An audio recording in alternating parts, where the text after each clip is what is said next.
like him there is none. Triune, holy, three in one. When all is said and done, God is amazing, amazing. Let me welcome to the podium Dr. Wood.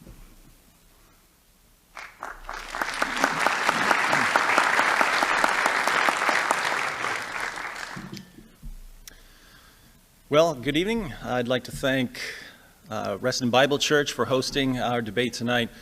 The resurrection of Jesus offers answers to more of the big questions than any other event in history. Does God exist? If so, does he care about us? Is there life after death? Do miracles occur? How can we know the true religion? Questions like that. And we had our answers to these questions when a group of women showed up at the tomb of Jesus and were greeted by an angel who said, "Do not be afraid, for I know that you are looking for Jesus who was crucified. He is not here, he has risen, just as he said." The early Christians defended this proclamation against critics, and it's an honor to carry on that defense nearly 2,000 years later. I'd also like to thank my friend John for representing the atheist position. This is my third debate with John, and his dedication continues to amaze me. I don't think Christians appreciate the sacrifice many of our atheist friends make when they spend so much of their time talking about Christianity. Anyone can understand why Christians want to discuss these issues. We believe they have eternal significance. But for atheists who are convinced that their existence ends in just a few decades, to spend those decades unwaveringly focused on Jesus and the Bible, we can only marvel that they're so generous with the little bit of time they've got. If I didn't know better, which I don't, I might think there's something spiritual going on here. But more on this later. We love you, John. You're a good man, David. Did Jesus rise from the dead? The short answer, yes. The long answer, yes. And having a verifiable miracle at its core is one of the most important differences between Christianity and its competitors. I find it fascinating that atheists dogmatically insist that the message of Christianity is just put your blind faith in our religion, when Christianity, more than any other worldview I'm aware of, has always said, here's how you can know that this is true.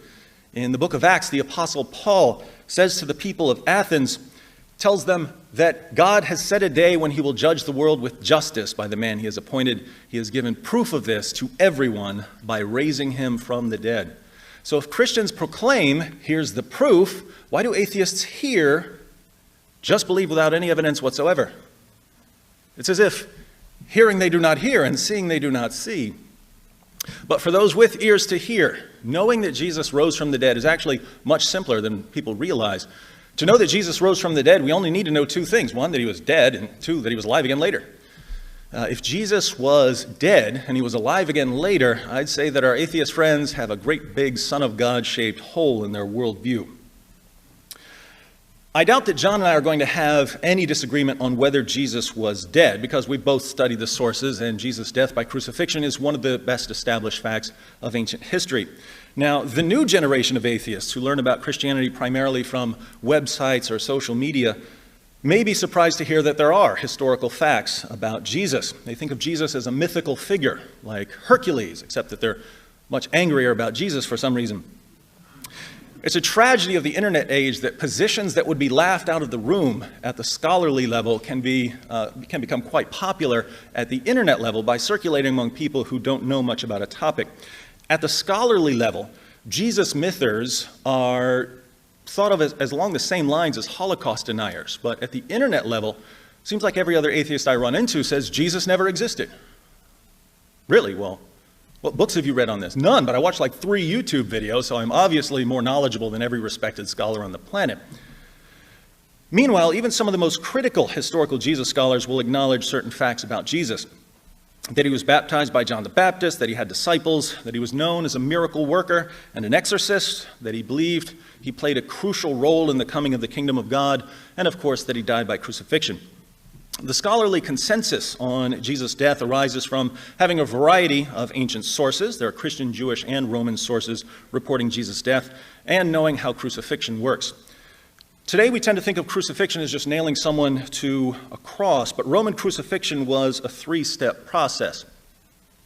The first step was the scourging, which was sometimes called the half-death, because victims would be half dead by the time it was finished. The Romans used a flagrum made of leather thongs with chunks of bone and metal woven into the strands, designed for removing human flesh. We have records of people being beaten until their veins and arteries were exposed, or until their bones were showing, or until their intestines spilled out. Julius Caesar remarked, "It is more grievous to be scourged than to be put to death."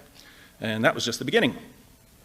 Step 2 was nailing the victim to a cross and letting him hang there while blood drained out of him. Once he stopped gasping for breath, the Romans knew their work was done. Almost. The Romans didn't take crucifixion lightly, so there was a third step, a death blow, just to make sure their victim was dead. If they needed to pry someone off a cross, they would smash his head in or stab him through the heart with a sword or a spear, or set him on fire, or let wild animals rip him apart. Not the sort of process anyone's going to walk away from. So Jesus' death isn't simply a point of Christian doctrine, it's a fact of history, as even non-Christian scholars are happy to admit. Atheist New Testament scholar Gerd Ludemann declares that Jesus' death as a consequence of crucifixion is indisputable.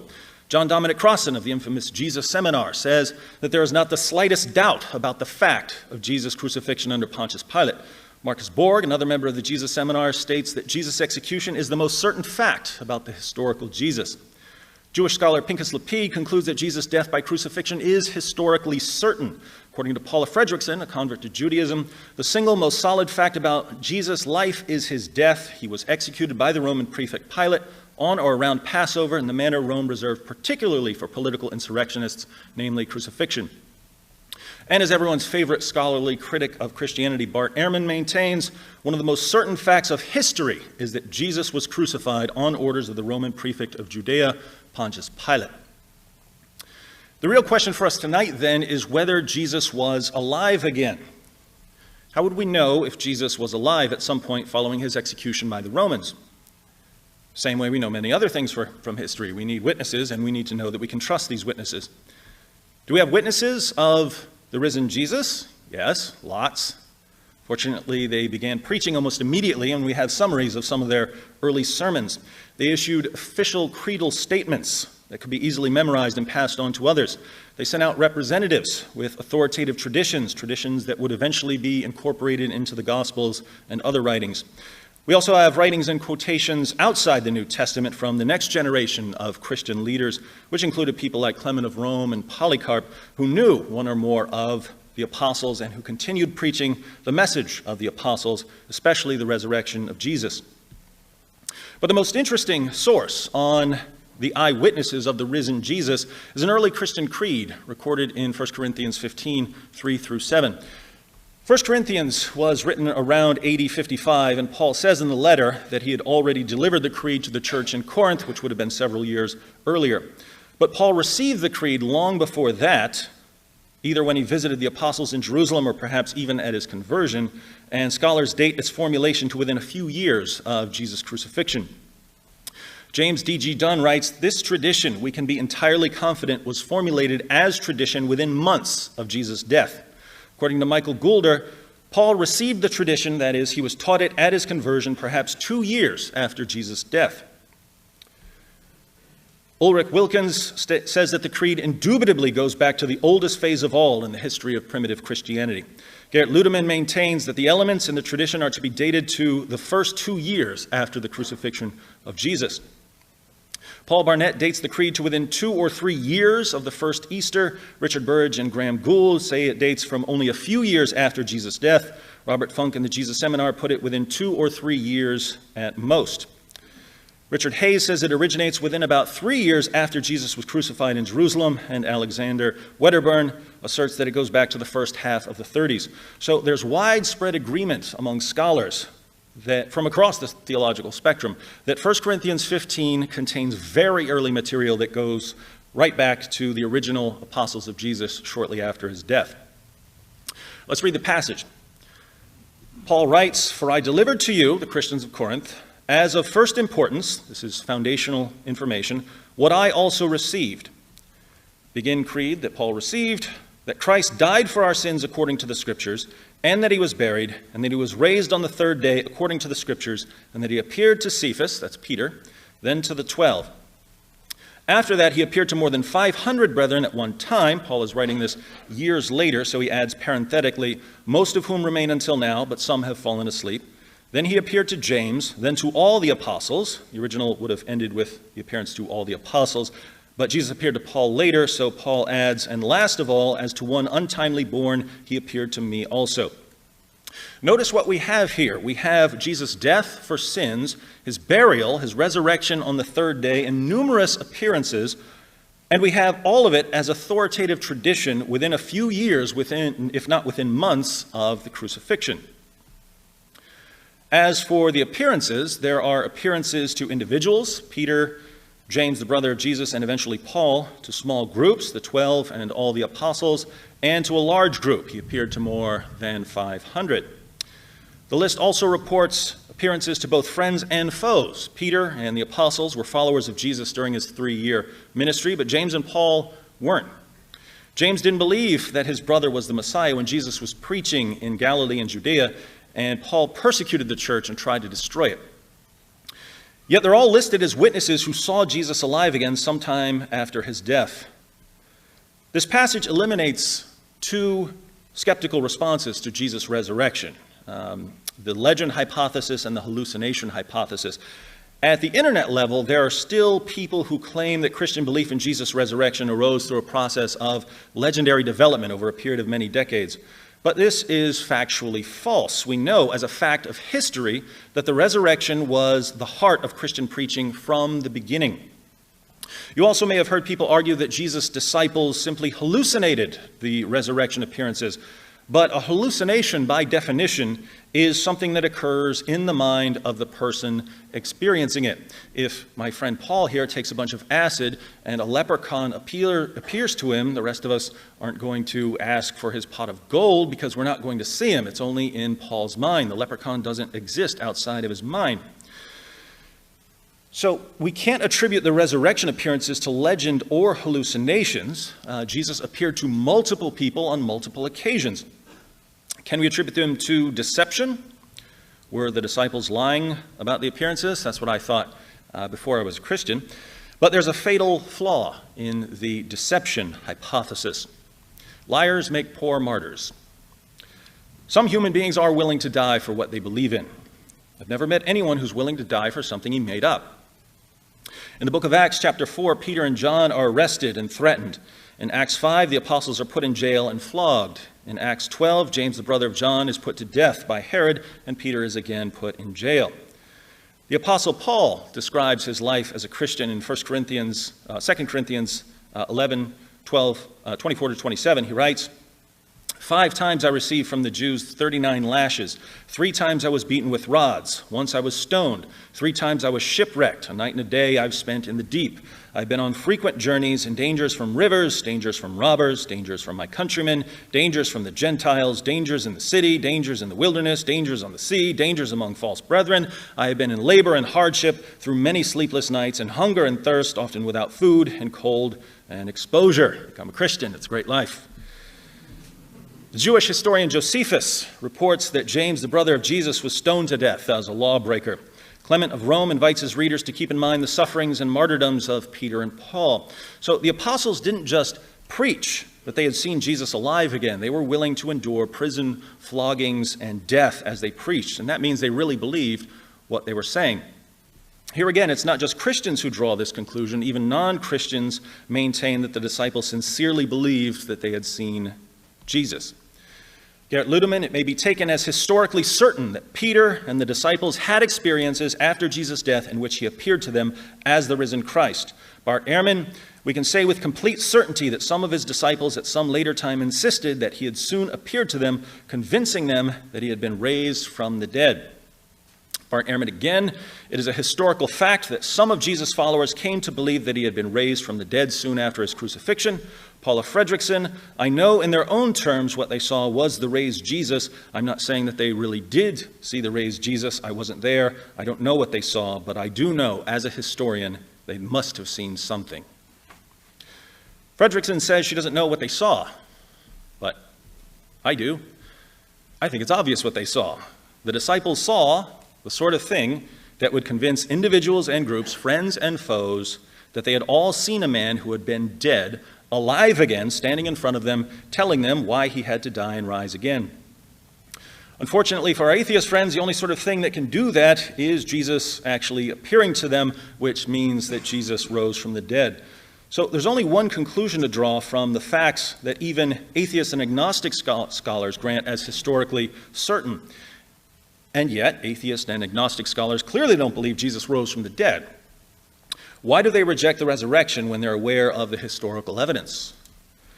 Different people will give different reasons for denying Jesus' resurrection, but if you do a little digging, two broad issues emerge most frequently. First, many people have a prior commitment to naturalism. Supernatural explanations are ruled out before the investigation begins. And if supernatural explanations are ruled out prior to investigation, Jesus' resurrection is never even a candidate for belief. So is a commitment to naturalism a good reason to reject the resurrection? As Alvin Plantinga and others have shown, naturalism as a worldview is fundamentally incoherent because it ends up undermining the cognitive faculties required to affirm it. But a more glaring difficulty, given a discussion of miracles, is the global abundance of miracle claims. In 2006, the Pew Forum issued a report titled Spirit and Power, a 10-country survey of Pentecostals, discussing statistics on Pentecostal and charismatic Protestants in the United States, Brazil, Chile, Guatemala, Kenya, Nigeria, South Africa, India, the Philippines, and South Korea. And the researchers found that approximately 200 million Pentecostal and charismatic Protestants in just those 10 countries believe that they have personally witnessed miraculous healings. And that's not counting other kinds of Christians in those countries or Christians in other countries around the world. Consider miracle reports in China. According to Edmund Tang, all Christian churches in China practice some form of healing. In fact, according to some surveys, 90% of new believers cite healing as a reason for their conversion. This is especially true in the countryside where medical facilities are often inadequate or non-existent.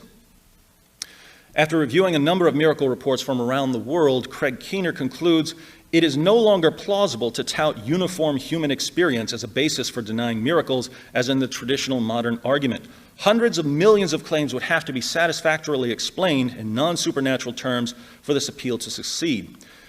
While many may be so explained, one cannot adopt the conclusion of uniformity as a premise without investigating all of them.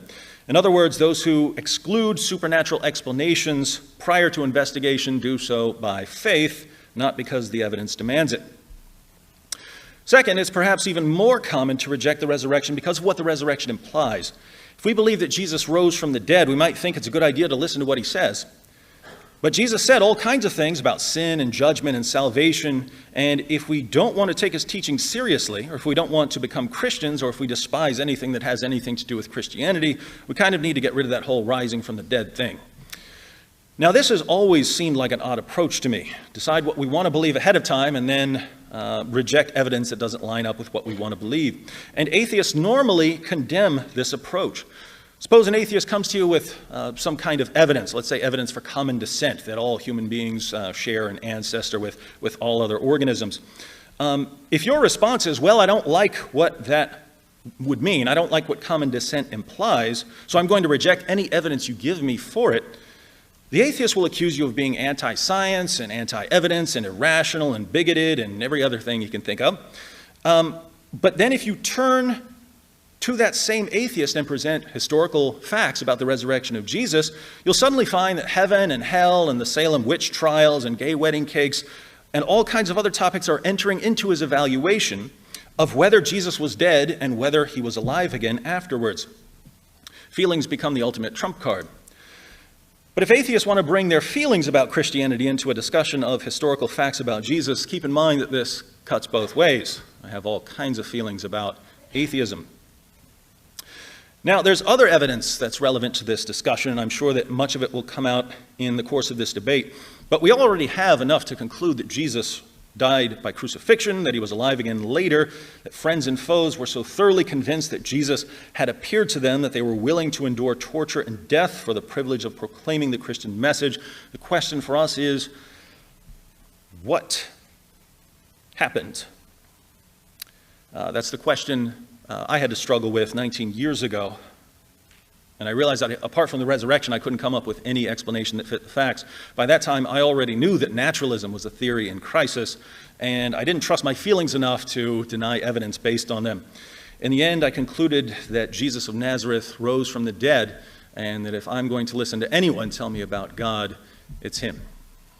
Is it true what they telling me? Am I just crazy? Did you bleed on the cross for my sins to save me? But why would you die for me? My whole life I've been working for Satan while he fed lies to me. And now I'm hearing too much, trying to get a true touch of a love that can change me. I'm all screwed up, figure hell is what I deserve. But your word says we all fall shook, so I guess we all ought to burn. Teach me, I want to learn how you can save a wretch like me before death says it's my turn. I think I finally understand. No matter my past, you still take me as I am. Will you